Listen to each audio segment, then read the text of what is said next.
우리는 특이한 한 사람을 좀 생각해 볼 필요가 있습니다. 오늘 이 말씀인 골로새서를 기록한 사람인데요. 성경에서는 그를 사도 바울이라고 합니다. 그는 세상적으로 가장 높은 자리 중에 한 자리를 차지할 수 있을 정도로 능력이 있었던 사람입니다. 그 당시 때 유대인들에게 가장 인정받던 학교가 가말리엘이라는 곳인데 그곳에서 직접 사사를 받았던 문화생이었습니다. 지금으로 말하면 하버드, 프린스턴 같은 학교를 졸업한 사람이었습니다. 아마도 그 속에서 거기서도 수석으로 졸업하지 않았나 볼 정도로 그는 열심히 있고 능력이 있던 사람이었습니다. 대부분 이러한 사람들은 사회적인 지도계층의 포진이 되어 부와 명예와 권력을 갖고 세상에서 성공한 사람으로 살아갑니다. 그러나 그는 이 세상에 추구하는 그 모든 것을 버리고 이 바울의 말에 의하면 그것을 배설물로 여겼다고 합니다.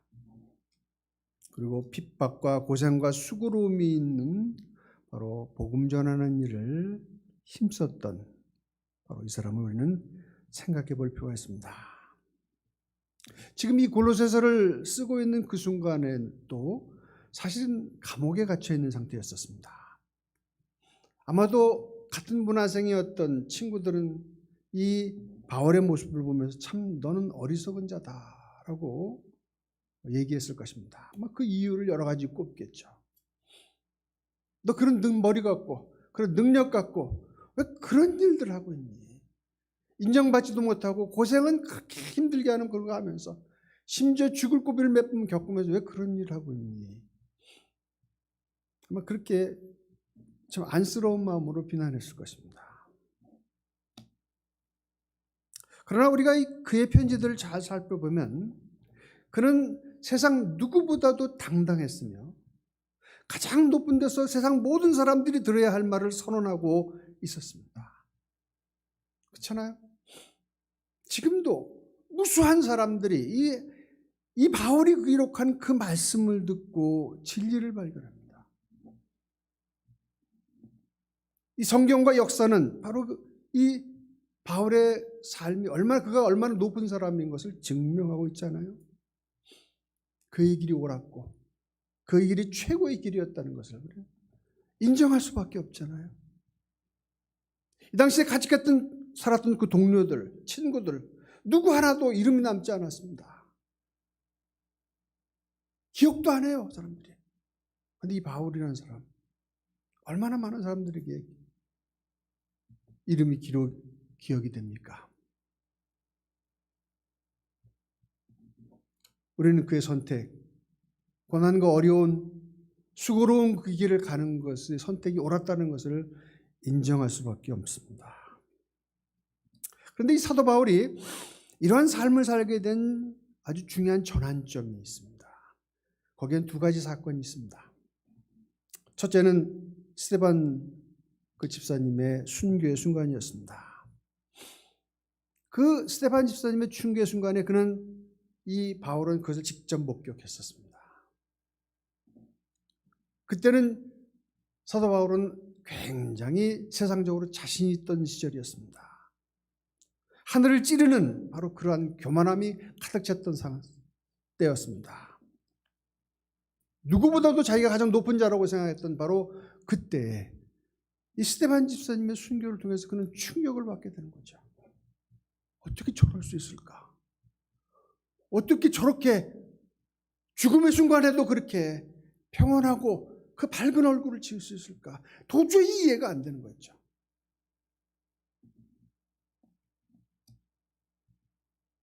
그러면 스데반 집사님의 그 설교가 성경에 나옵니다. 긴 설교였죠. 근데 그것을 다 누가 기억하고 기록한 줄 아세요? 바로 이 사도 바울이 기록하고 자기의 제자인 누가에게 들려준 거예요. 그리고 그가 하는 설교 속에 이 스데반 집사님이 가지고 있는 그 신앙적인 체계가 고스란히 담겨져 있습니다. 그 스데반 집사님의 순교는 그에게 굉장한 충격이었던 거죠. 그런데 그럼에도 불구하고 그런 변화가 없었습니다. 오히려 더 예수님을 믿는 사람들을 핍박하는 사람이 되었습니다.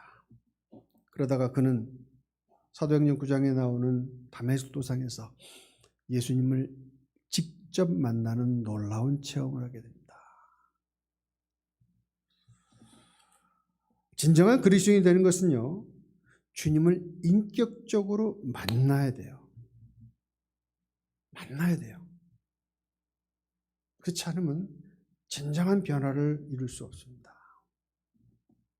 아무리 주님의 능력을 보고 확인하더라도 주님과 인격적인 교제가 없다면 그는 진정한 그리스도인이 될 수가 없습니다. 우리 예수님 당시 때 예수님의 기적을 체험한 많은 사람들이 있었잖아요. 오병이어의 기적을 이룰 때 남자만 5,000명이었습니다. 그래서 그들의 마음속에 이분이 바로 임금이다, 왕이다라고 할 정도로 그들은 인정했던 사건이 있었습니다. 그러나 그들 모두가 구원받았다는 얘기는 안 해요. 예수님을 직접 만나야 됩니다. 그 예수님을 만난 이 사도 바울은 바로 그 순간부터 자신의 인생을 완전히 180도 바꿔서 주님을 위해서 복음을 전하는 일에 자신의 온 삶을 드렸습니다. 그리고 그는 아름다운 이름을 남기게 된 거죠. 그 복음 전하는 일, 그는 계속하는 중에 이 골로새 교회에도 이 서신을 통해서 그 주님을 전하고 있었습니다. 오늘 골로새 1장 26절과 27절은 다음과 같이 얘기합니다. 이 비밀은 만세와 만대로부터 감추어졌던 것인데 이제는 그의 성도들에게 나타나고 하나님이 그들로 하여금 이 비밀의 영광이 이방인 가운데 얼마나 풍성한지를 알게 하려 하심이라.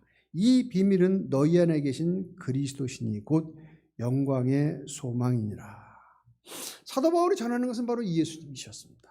오늘 이 영광의 소망이신 바로 그분을 전하는 것이었죠. 오늘 본문의 말씀을 통해서, 이어지는 말씀을 통해서 사도 바울은 그 영광의 소망이신 주님을 어떻게 전하였는지를 알려주고 있습니다. 즉 주님을 전하는 방법이 오늘 28절에 기록이 되어 있습니다. 28절은 다음과 같이 기록을 합니다. 우리가 그를 전파하여 각 사람을 권하고 모든 지혜로 각 사람을 가르치면 각 사람을 그리스도 안에서 완전한 자로 세우려 함이니 있습니다. 즉 그는 전파했다 합니다. 그래서 이 전파했다는 말을 꾸며주는 말이 두 가지 분사가 있어요. 권하고 가르쳤다 그래요. 먼저 우리는 이 가르침이라는 것을 생각해 볼 필요가 있습니다. 이 가르침이라는 것은 예수님이 제자들에게 가르쳐준 교훈들을 중심으로 한 성경의 모든 말씀으로서 교회의 이론으로서 살아가야 하는 원리를 말씀한 것이에요. 그리고 권한다는 의미는 바로 그 말씀들을 실제적인 삶에서 실천할 수 있도록 책망하고 격려하는 일이라고 볼 수 있습니다. 예수님을 믿어서 하나님 백성이 된다는 것은 단지 그냥 나 백성이 됐다라는 어떤 그 명예로운 것을 얻는 것이 아닙니다. 하나님의 백성이 됐다는 것은 이제 하나님의 백성답게 살아가야 하는 것을 포함하는 거예요. 그 하나님의 백성도로 살기 위해서는 그 하나님 나라의 법칙들을 알아야 되는 것이죠. 그리고 그 법칙대로 살아가야 되는 거죠. 그래야 하나님의 백성이라고 인정받는 거예요. 바로 그 하나님의 백성답게 사는 법칙을 가르쳐주는 책이 바로 우리가 읽은 성경 말씀입니다. 여러분, 우리가 하나님의 백성이라면 성경을 읽어도 되고 안 읽어도 되는 게 아닙니다. 취사 선택의 문제가 아니라 필수로 읽어야 돼요. 매일매일 읽어야 돼요. 가능하면 하루 종일 봐야 돼요. 그래서 시편 1편이 뭐라고 얘기합니까? 복 있는 사람이 누굽니까? 바로 하나님의 백성들이죠. 하나님의 백성들은 악인의 길을 쫓지 아니하며 죄인의 길에 서지 아니하며 오만한 자리에 앉지 아니하고 오직 여호와의 율법을 즐거워하여 주야로 묵상하는 자로다 그랬습니다. 그러니까 하나님의 말씀을 늘 우리는 마음속에 그것을 담고 그 말씀을 늘 소가 계속 자기의 도와두던 그 풀을 갖다 계속 꺼내서 되새김질하지 그렇게 해야 된다는 것이에요.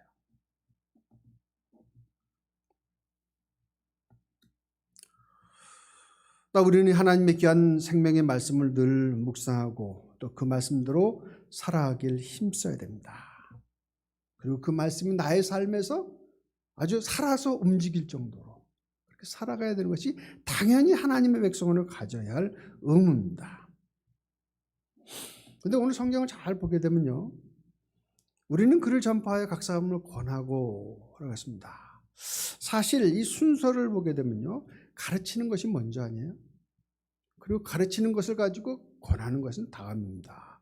근데 사도 바울은 뒤집어서 설명을 해요. 권하고 가르쳤다. 그렇죠? 예수님도 제자들에게 준 지상명령에서 다음과 같이 말합니다. 그러므로 너희는 가서 모든 민족을 제자로 삼아 아버지와 아들과 성령의 이름으로 세례를 베풀고 내가 너희에게 분부한 모든 것을 가르쳐 지키게 하라 했습니다. 가르치고 그것을 말씀대로 지키라는 순서죠. 그런데 오늘 본문의 말씀은 사도 바울은 거꾸로 표현해요. 권하고 즉 지키게 하고 그다음에 가르쳤다 표현해요. 아마도 골로새 교회는 거짓 교사들에 의해 신앙적인 삶의 부분이 많이 흔들렸던 것 같아요. 참된 복음과 거짓 복음의 차이가 드러나는 현장이 바로 삶이거든요.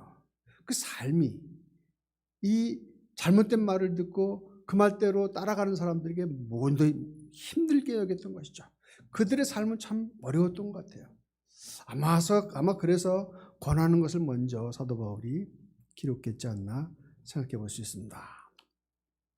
그런 다음 우리가 오늘 읽었던 29절과 2장 1절의 말씀은 바로 하나님의 복음을 전하는 이 사도 바울의 수고에 대한 얘기를 합니다. 그리고 반복해서 언급을 합니다. 29절은 다음과 같이 얘기합니다. 이를 위하여 나도 내 속에서 능력으로 역사하시는 이 역사를 따라 힘을 다하여 수고하노라. 내가 너희와 라오디게아에 있는 자들과 물은 내 육신의 얼굴을 보지 못한 자들을 위하여 얼마나 힘쓰는지를 너희가 알기를 원한다. 여기서 29절의 수고와 1절의 힘쓴다는 말은 같은 어원인 아고나라는 어원을 쓰고 있습니다. 즉 반복해서 얘기한 거예요. 이 반복해서 얘기했다는 것은 그만큼 중요하고 또한 꼭 전해야 할 말이기 때문인 거죠.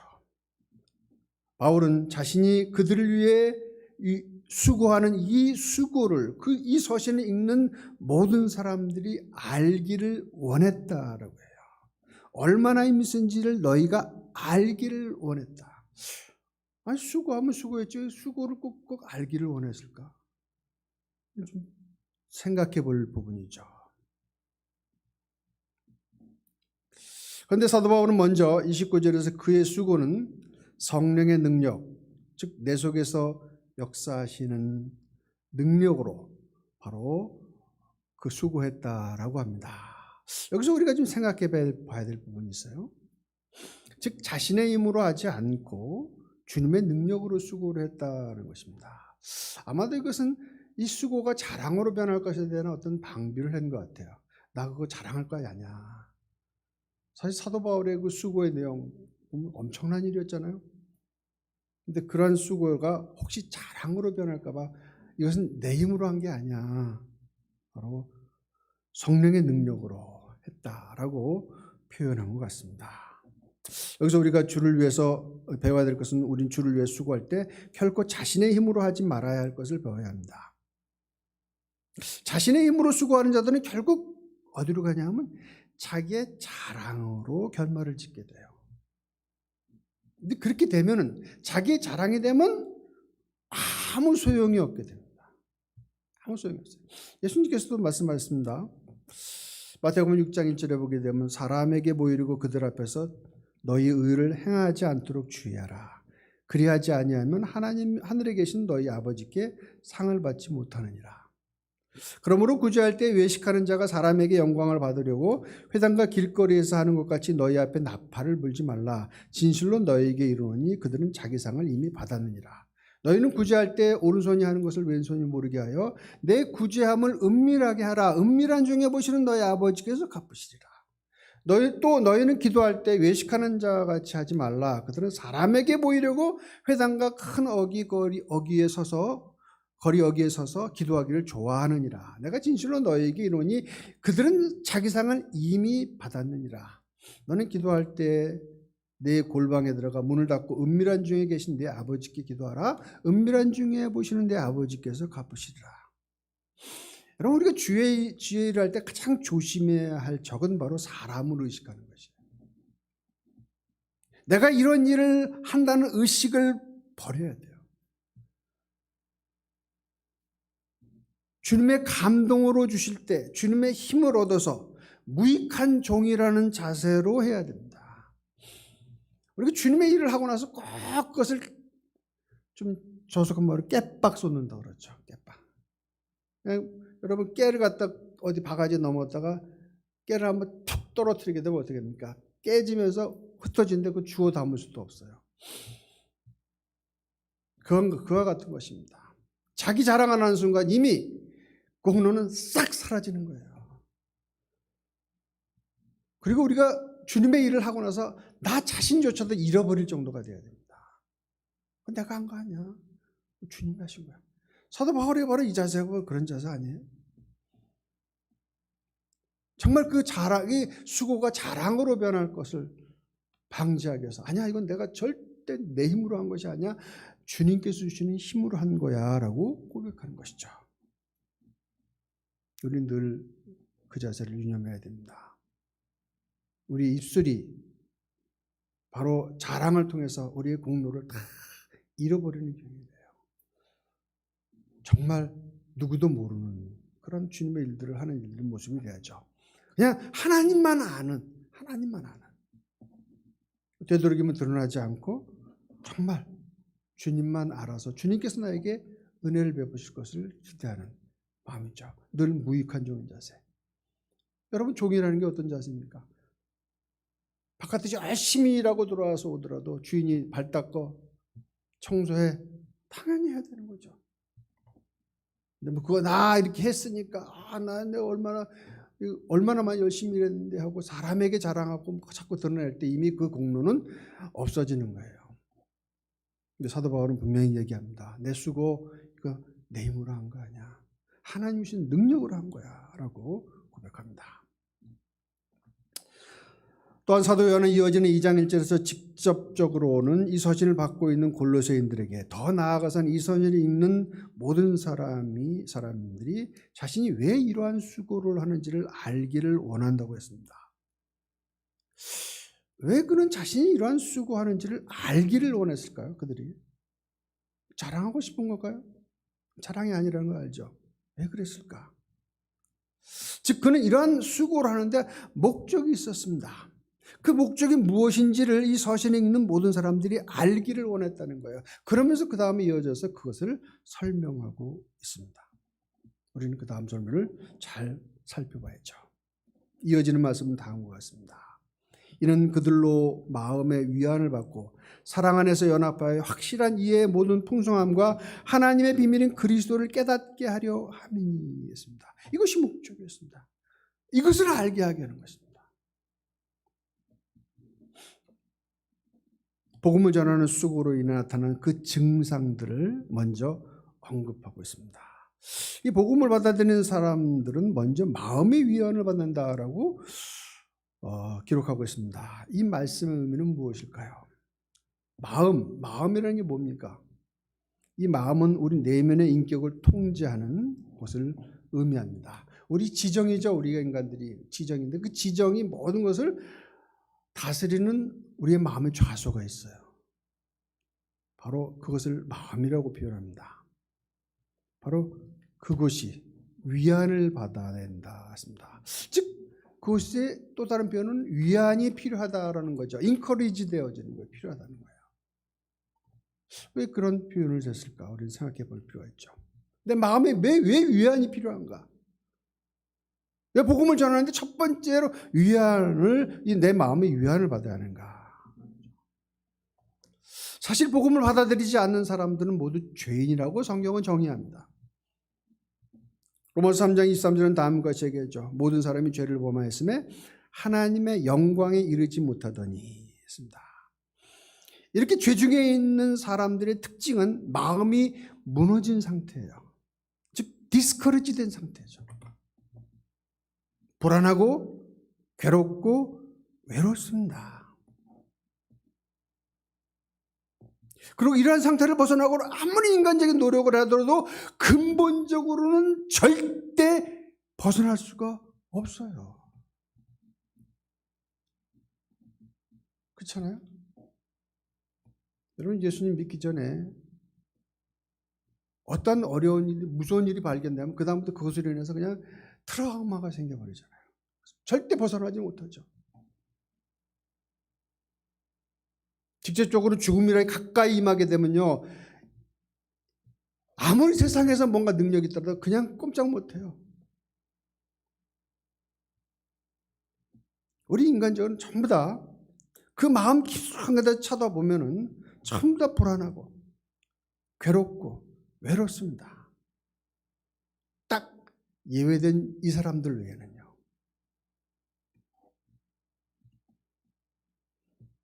바로 그 예외된 사람들이 누구냐면 예수님을 바로 믿는 사람들이에요. 예수님을 바로 믿게 되면 그 순간부터 이 근본적인 불안이 없어지게 됩니다.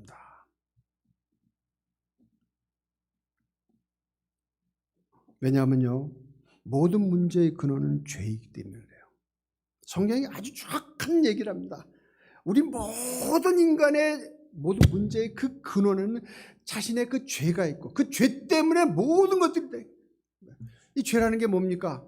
하나님께 불순종하고 하나님과 관계가 끊어진 상태가 죄에 있는 상태예요. 바로 그것이 바로 우리의 모든 불안과 외로움과 괴로움의 원인이에요. 그런데 우리가 주님을 믿는 순간에 이 죄의 문제가 주님의 피로 말미암아 용서가 되어지고 사라지게 된 것이에요. 바로 이것이 바로 여기 인커리지 되는 거예요. 안위 받는 거죠. 위안을 듣는 것이죠. 하나님의 관계가 회복될 때 바로 그런 불안에서 없어지는 거예요. 근본적으로 우리 죽음마저도 사실은 해결이 되는 문제입니다.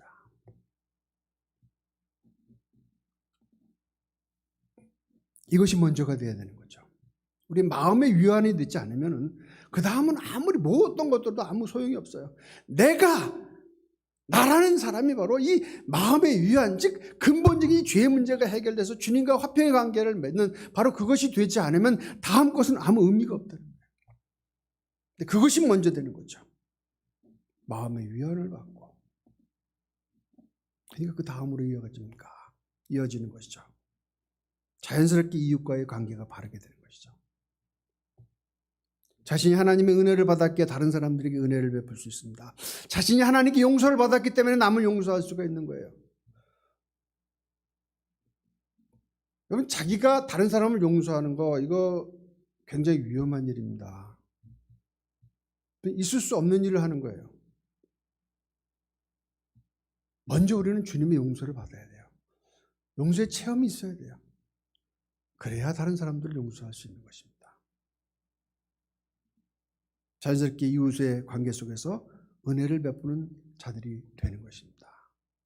그리고 우리가 그런 용서하고 은혜를 베풀고 그런 것에 대해서 자랑할 것이 아무것도 없어요. 왜요? 우리는 더 하나님께 더 큰 것을 받았기 때문에.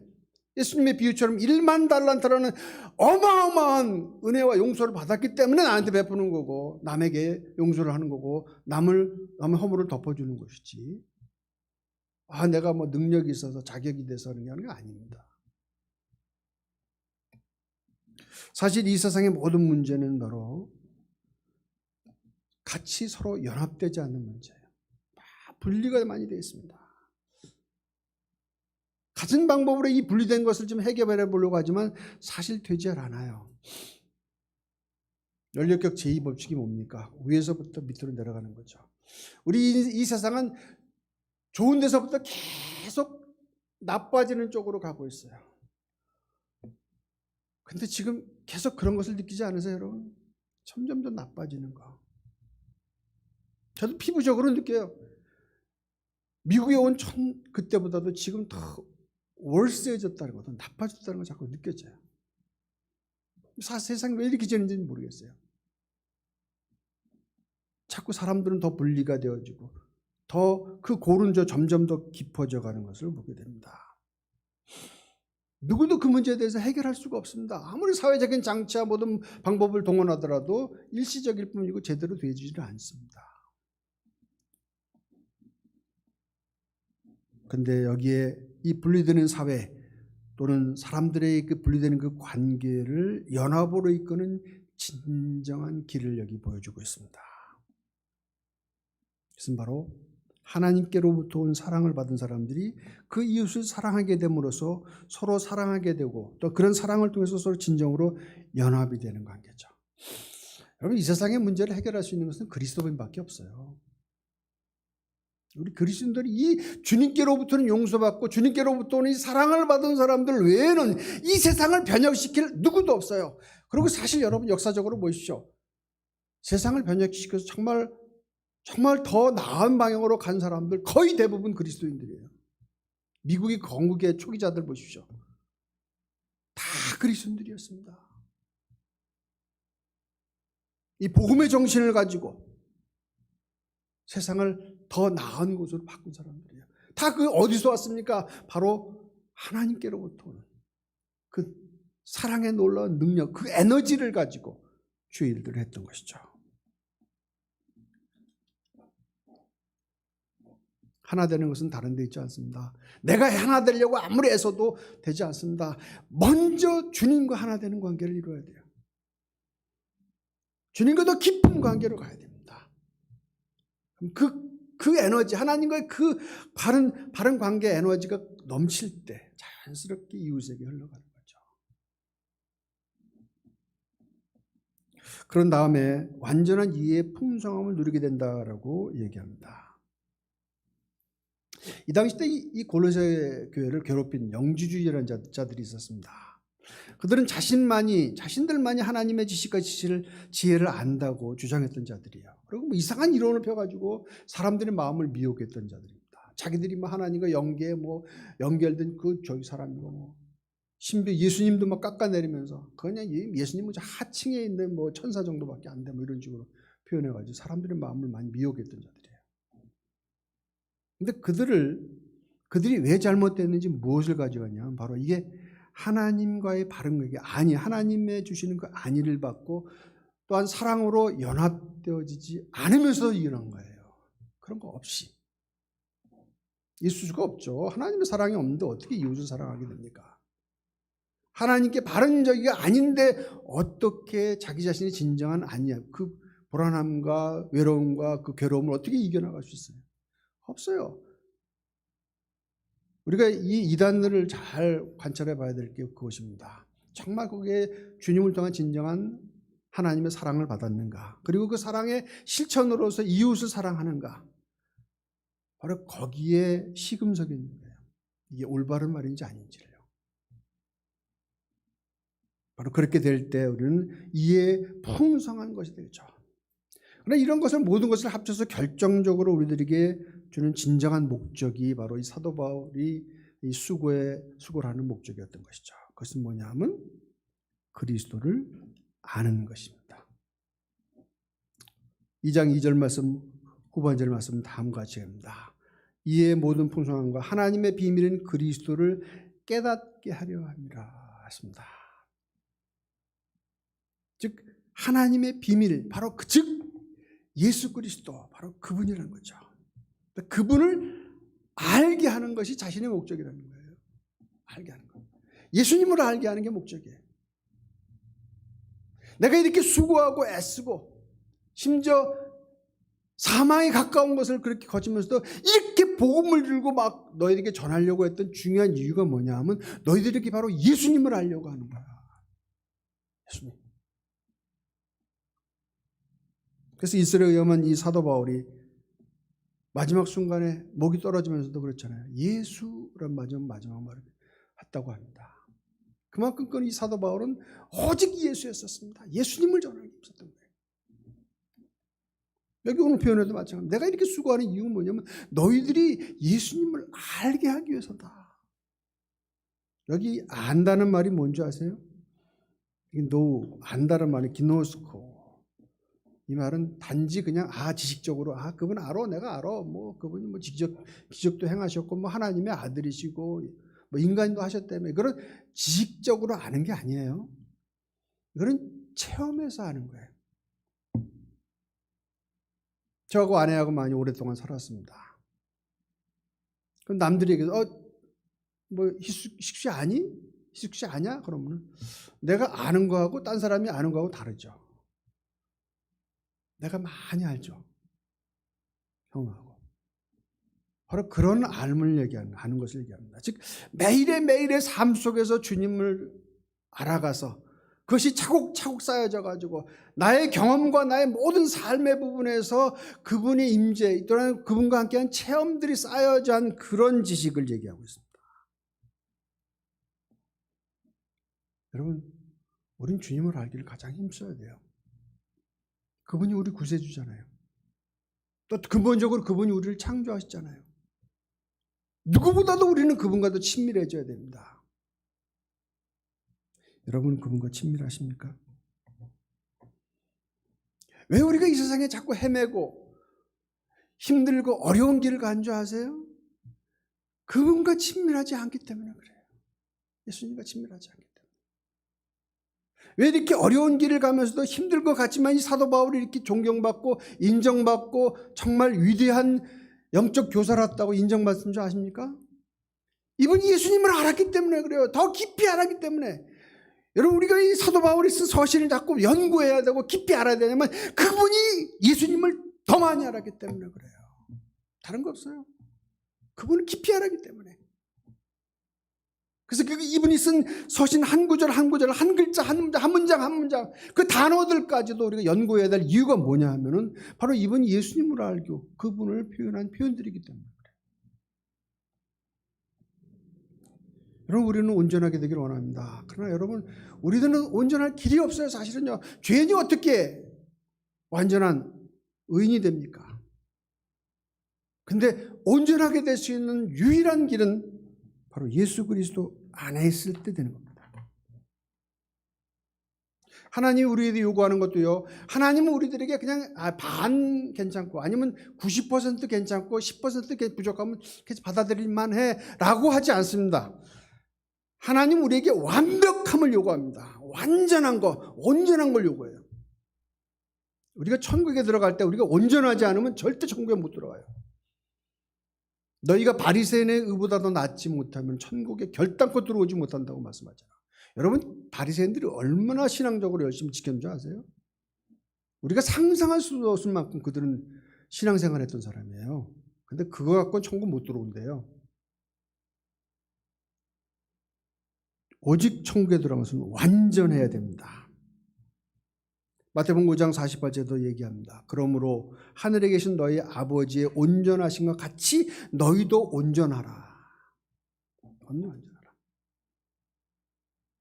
완전하라. 완전하지 않으면 절대 하나님 받을 수 없다는 것이 성경의 중요한 정의예요. 우리가 의롭지 않으면 조금이라도 우리의 죄에 대해 있다면 결코 천국에 들어가지 못합니다. 먼지만큼 있어도 안 돼요. 완벽해야 돼요. 그 우리가 완벽할 자신이 어디 있습니까? 근데 완벽하는 길을 오늘 골로새 1장 28절은 얘기합니다. 우리가 그를 전파하여 각 사람을 권하고 모든 지혜로 각 사람을 가르치면 각 사람을 그리스도 안에서 완전한 자로 세우려 하리라. 우리가 완전하지 못하지만 완전할 수 있는 길이 어디 있어요? 바로 누구 안에요? 그리스도 안에 있을 때 하나님께서 완전한 자로 인정해 준다는 거예요. 내가 그리스도 안에 있을 때. 그래서 성경은 사도 바울은 아주 자주 in Christ, 예수 안에라는 말을 주장합니다. 우리가 예수님 안에 있어야 돼요. 예수님 안에 푹 쌓여져야 돼요. 완전히 안에 있어야 돼요. 잠겨 있어야 됩니다. 예수님 안에 잠겨 있어야 돼요.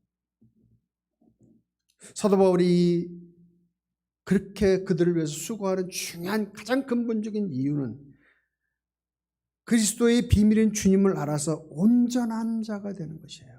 그것은 내가 온전해서가 아니라 그분의 온전함을 우리가 힘입을 때 하나님께서 인정해 주는 거예요. 칭이죠. 넌 온전한 자다. 우리를 통해서 우리를 온전하다 인정하는 게 아닙니다. 예수님이 온전하기 때문에, 우리 예수님 안에 있기 때문에, 예수님을 믿기 때문에, 예수님 말씀에 순종하기 때문에 하나님께서 온전하다, 완전하다 인정해 주는 거예요.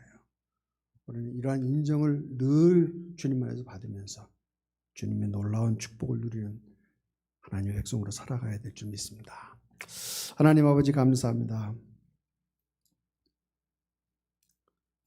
참으로 주님을 받게 했던 그가 어떻게 감히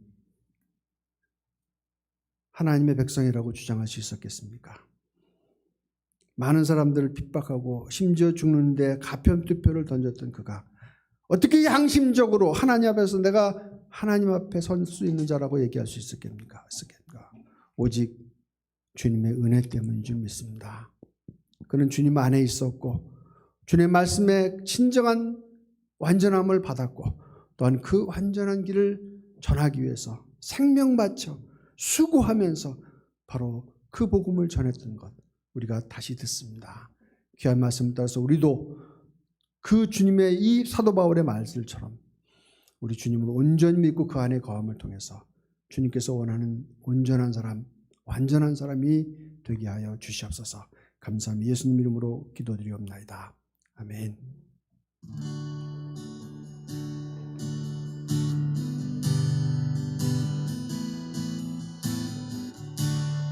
우리 같이 찬양하시겠습니다. 내 안에 가장 귀한 것 예수를 알미라.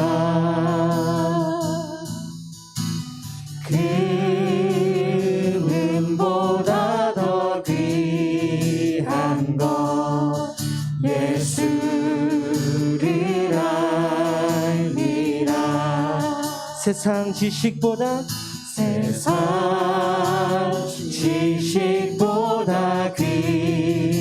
예수를 알미라. 예수를 알미라. 내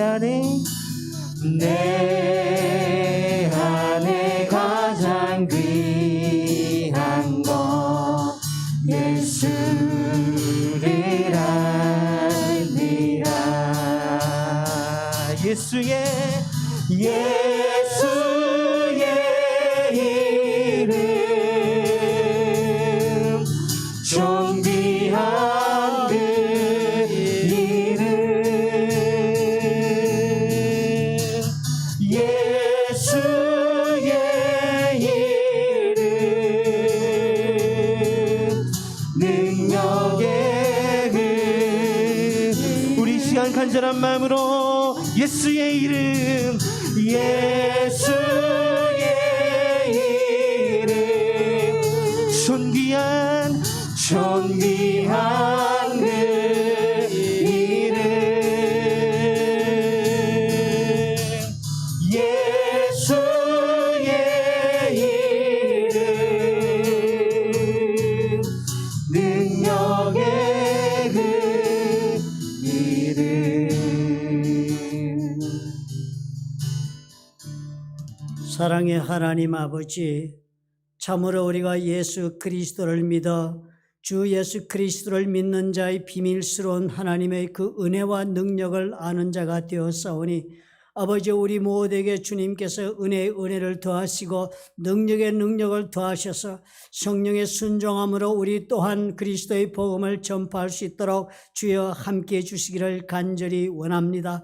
아버지여, 주님께서 주신 은혜를 따라 우리가 삶을 경영하고 주님께 영광을 돌리기를 원합나니 주님이여 함께하여 주옵소서. 이제는 우리 주 예수 그리스도의 무한하신 은혜와 아버지 하나님의 극진하신 사랑과 보혜사 성령님의 교통하심이 오늘 믿음을 따라 복음을 전하며 살기로 결단하고 있는 우리 하나님의 사랑하는 자녀들과 그들의 생업과 가정 위에 보혈로 값주고 세우신 플러튼 좋은 교회와 파송하신 선교사들 위해 지금부터 영원토록 함께 하실지어다. 아멘.